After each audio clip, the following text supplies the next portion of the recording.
Lejoie and Samir Roy here. Pleasure to be here on this delightful Thursday. I was, Thursday, how's the day going? Busy. It's been busy, full day, ready for a break. Definitely ready for a break. yeah, well, I'm super excited to talk about the movie for this evening.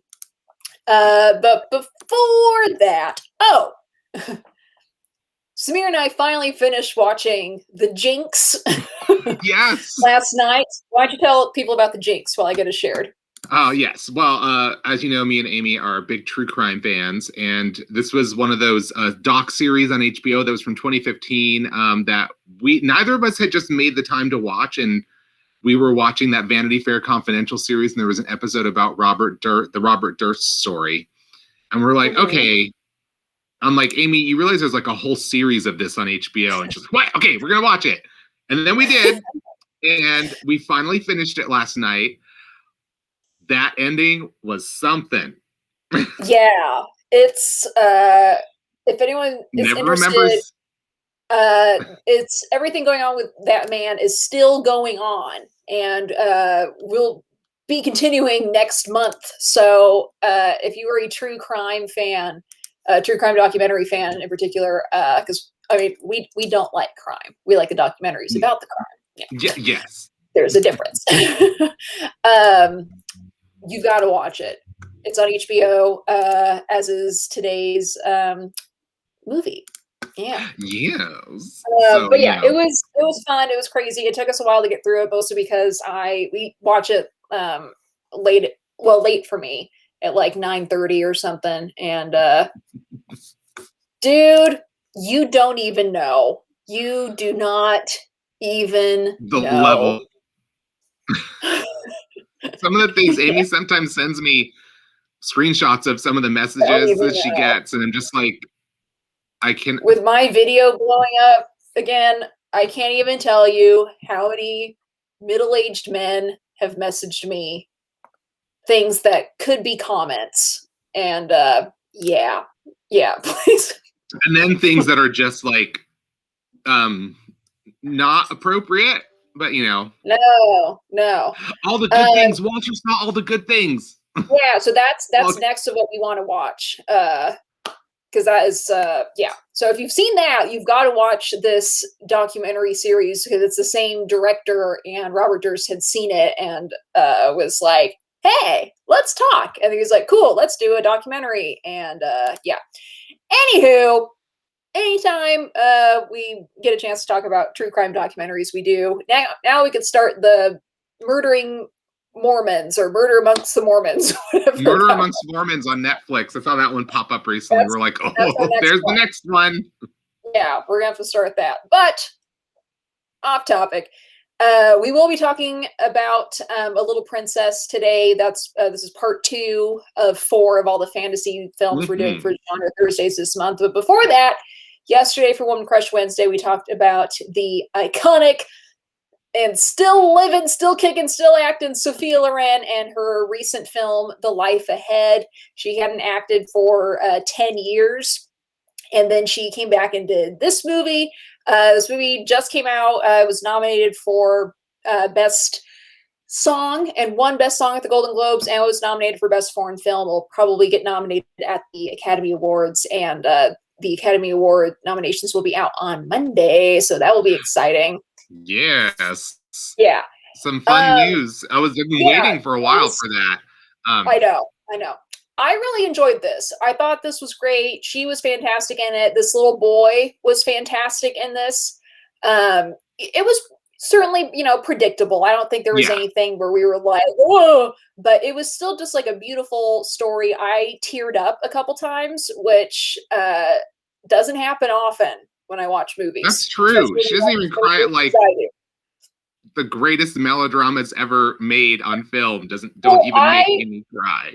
I cry. So if this got you, I cry in moments of like happiness and love versus something that's sad. And there were some very tender, sweet moments in this movie where I was like, Oh. Yeah, beautifully shot too. I thought it was very handsomely mounted film.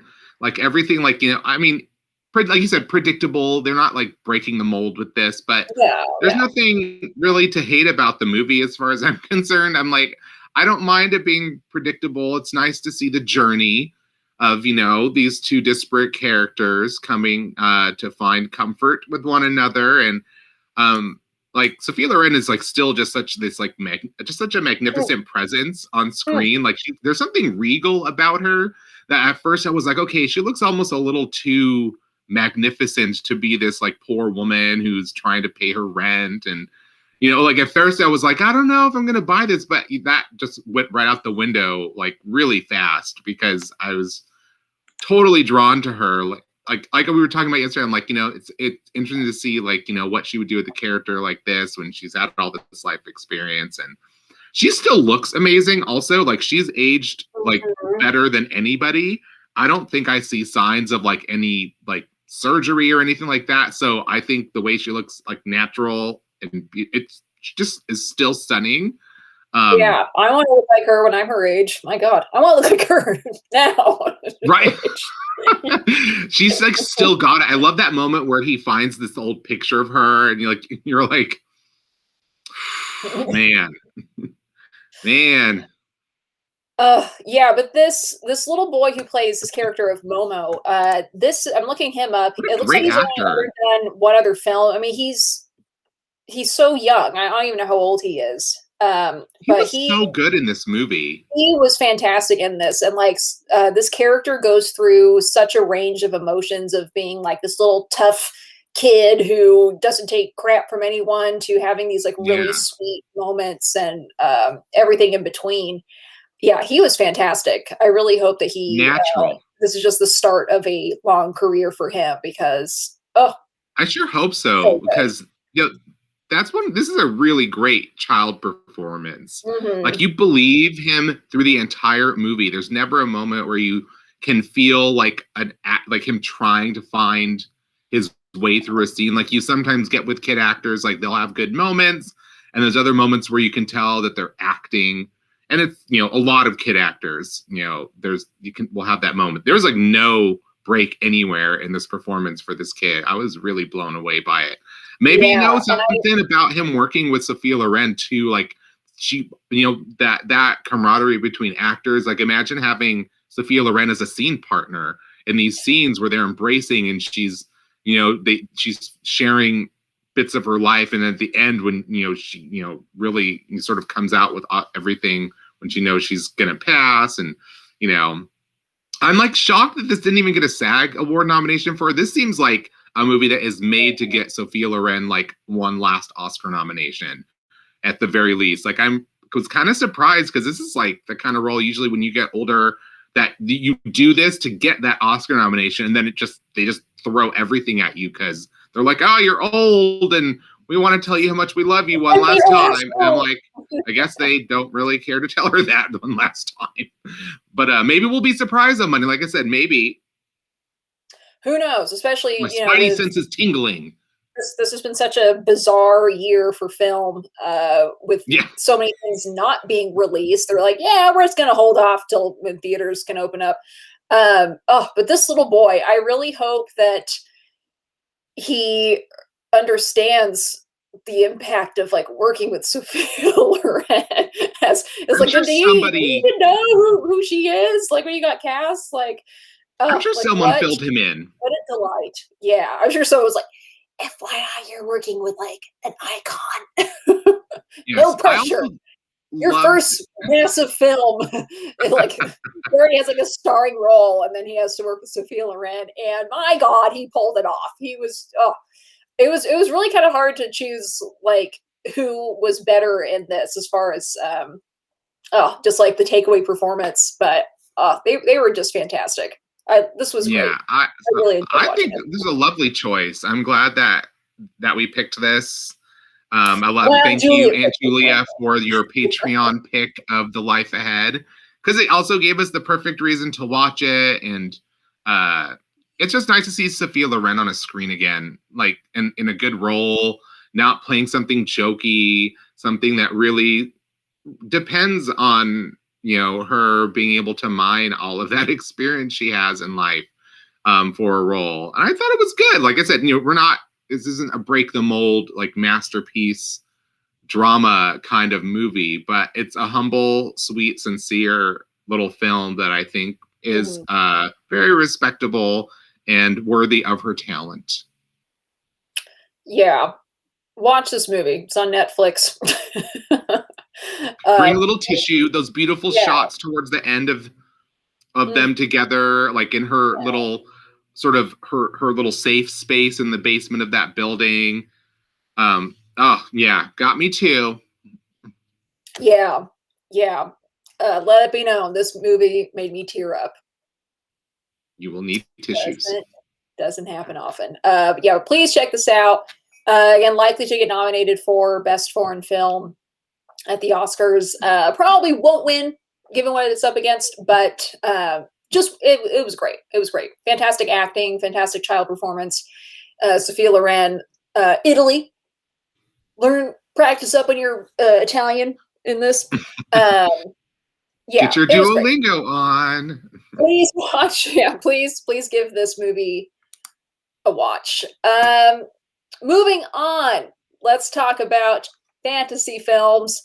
Last week we did Beauty and the Beast, the Le Belle et le Bête, the John Cocteau 1946 film, and this week we're doing A Little Princess. This came out in 1995. This was Alfonso Cuarón's first U.S. film. A young girl is relegated to servitude at a boarding school when her father goes missing and is presumed dead. This story has been adapted many times over the years. There was a Shirley Temple version back in the day, but this movie, now I haven't seen this movie since, it's probably been a good 20 years since I've seen this movie. Wow. I used to have this movie on VHS. It came with a little locket that looks just like the locket that she wears. I used to actually wear it. I don't have it anymore. I kind of wish I did still have it. Oh, that's so sad. And yes, Luke, Alfonso Cuarón. That's why this movie is freaking amazing. One of my favorite fantasy films. And people would assume that maybe I would have a problem with this one because it does involve sort of British colonialism. So there's a little bit of like the fantastic exotic world of India and stuff. But I also felt the way it was worked into this movie was, I don't know, I didn't mind it. All I know is that my memory of it was that I liked it. My dad loved watching it, actually, because he loved seeing people sort of appreciate the beauty of India in ways. So maybe, I don't know, we'll see how I feel about it watching it now. But my memories of this movie are that it's great. It really captures like the sense of a child's imagination. Of course, it has what you get in a lot of those kids' movies, like really horrible, villainous older character that makes life for this young child awful. Yeah, and that actress, Eleanor Braun, any Beatles fans will recognize her from Help. That's an old woman, she always plays these sort of mean characters. Like the other character I remember Eleanor Braun from is from a Terrence Davies film. He did an adaptation of Edith Wharton's The House of Mirth that had Gillian Anderson in it. Mm-hmm. And her like crusty, like evil old super conservative aunt who's just an awful person is also played by Eleanor Braun with the same kind of like cruel energy. Like I'm like, it's became her like stock in trade as an old woman, which is unfortunate for her as an actress. Sure, she had a lot more to offer, but she really made a killing playing these kinds of roles. And you hate her in this. She is not a good person. You will not. Oh no, yeah, for sure. I think this was one that Samir picked out. We were going through our calendar, and I think this is a really interesting choice, especially to compare to last week's film of Le Belle et la Bête, where right at the beginning of that movie, there's that passage talking about kind of like you need to open your imagination up. Like let's escape back to this fantasy world. Let's accept this into our lives. really kind of like, this is the message for adults. Like, it's okay as an adult to go back and enjoy watching a fantasy. And in this movie, this isn't really like a straight up fantasy film compared to Beauty and the Beast. Like, it takes place in a realistic world, but the fantasy element comes into when these girls are playing and they're imagining all these things, and they're bringing fantasy into their lives, kind of like as a coping mechanism of being in this like horrible orphanage. Or the orphanage wasn't horrible until they were like, well, now you don't have any money, so you're servants now. Sorry. Enjoy living in the attic instead of the main floor. Yeah. But I think that's a really nice thing, just to show that, I don't know, like bringing that imagination that kids have of like, let's play make believe and let's imagine all these stories. Yeah, so I think this will be nice to kind of revisit that, because I know I spent hours and hours and hours playing up through like middle school, with my girlfriends, you know, making things up and playing outside in the cactus where I grew up. And yeah, this is our thing. Like, this is, and you know, now it's always like, oh, all these kids and their devices, they don't they don't they don't get outside anymore. They don't play with things. Kind of true. You know, but I maybe this movie also has is maybe another cause of the reason I really love attic spaces, and I think of them as places where you can create your own world.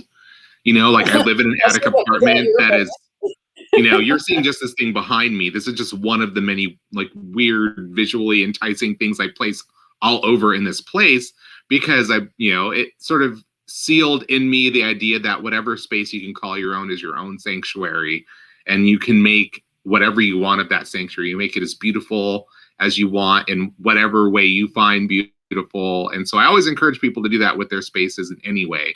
But I feel like you can create a sense of magic in these kind of spaces. And I don't know. So this movie, like, I think is part of me in a way ever since, because I really love these kinds of funky spaces and the creativity that I feel they kind of inspire in a way. And so that is something that I'm curious to see how much of this movie has made its way into my decorating. This movie could have influenced your entire life and you didn't even know it. Didn't even know it. Cinematography by multiple Oscar-winning Emmanuel Lubezki. Once again, we said this was our second film of his this week. It just happened to turn out that way. If you watched our show on Tuesday with The New World, he also did the cinematography for that. This movie, Little Princess, was nominated for a couple Oscars. It didn't win. It was nominated for, well, Best Cinematography and Best Art Direction and Set Direction. As you will understand when you watch the movie. And of course, it says right at the top, from the author of The Secret Garden. And there's actually a film version of The Secret Garden that I think is almost as good as this movie for me. Like, it was a weird, rich time for these children's films based on classic literature, where they really just sort of understood exactly how to put them on screen. The directors that were chosen for the projects understood it. And Luke mentioned earlier that Alfonso Cuarón, of course, directed one of the Harry Potter films, the third one, which is, to my mind, easily the only really good film in that whole series. I think it's a great film, actually. Been said to be critically, the best of them. Was this film a box office bomb? It didn't do very well financially. Critically, yes, it did do well. But no, it didn't. Yeah, money well at the time. I'm wondering what it's made since, you know, like a video and sales and stuff over the years, because it does feel like, I don't know, I feel like I know a lot of people for whom this is like a classic beloved film from their childhood, kids who were kids in the 90s and early 2000s. Like, I think a lot of them watched this movie. At least it was a frequent rental, you know, for families looking for another movie. I definitely didn't see this in theaters. We just ended up buying it. So maybe, you know, sometimes with kids movies too, it's just like, oh, do you want to take your kids to the theater? Like, let's just wait. Let's just watch it at home. As far as the Oscars go for Best Art Direction, it lost to that movie Restoration, which Samir and I were talking about yesterday afterwards. And cinematography, it lost to Braveheart. But it was up against some good movies that year, Sense and I Sensibility. hate But Braveheart so much. Braveheart's, yeah. No, it's a no for me. Yeah, For but Braveheart. I'm so excited to. This is a movie that I think about a lot. Like, oh, but I just like I don't own this movie anymore. We don't have a VHS copy. Ah, Yeah, but this movie is on HBO and HBO Max right now. woohoo! Yeah, so if you don't have HBO Max, you should I don't know, get a free trial of it, and also in that time watch all 6 episodes of The Jinx, which Thank you, Walter. yeah, Braveheart. There's a lot going on in that movie. Yeah, but please watch The Little Princess and escape to the beauty of the World War One era. I say beauty. World War One was awful, obviously. I would but- say escape to the beauty of a child's imagination. Yes. Well, I also just like the clothes and the architecture. Oh well. That's yeah. They hit all the marks in this movie. The costumes, the makeup. I think this is one of the few American films where they actually depict Krishna in a way that's not like, I don't know. I like the way they incorporate into the fantasy because I also grew up reading religious comic books to teach me about Indian gods and goddesses. And so I actually grew up reading a lot about Krishna as a character. So I was like, in this movie, I'm like, oh, Krishna's a character in this movie. I'm like, I don't know why. It was very exciting to me when this movie came out. I was too old to be like that childish with this movie, but I still loved it without shame. You know, I already at that point was like watching movies that nobody else my age even had heard of or gave a damn about. So it was just another one of those films that like other people my age didn't really want to talk about. And I was fine keeping the beauty to myself and my family. It's totally fine. This movie is available on HBO, as I just said. Please watch it and join us tomorrow as we discuss it after the film. I'm really, really excited to revisit this. Tomorrow is Cult Classic Friday, and we are going to be talking about Romy and Michelle's high school reunion. Something really fun, another movie that I can't wait to watch again.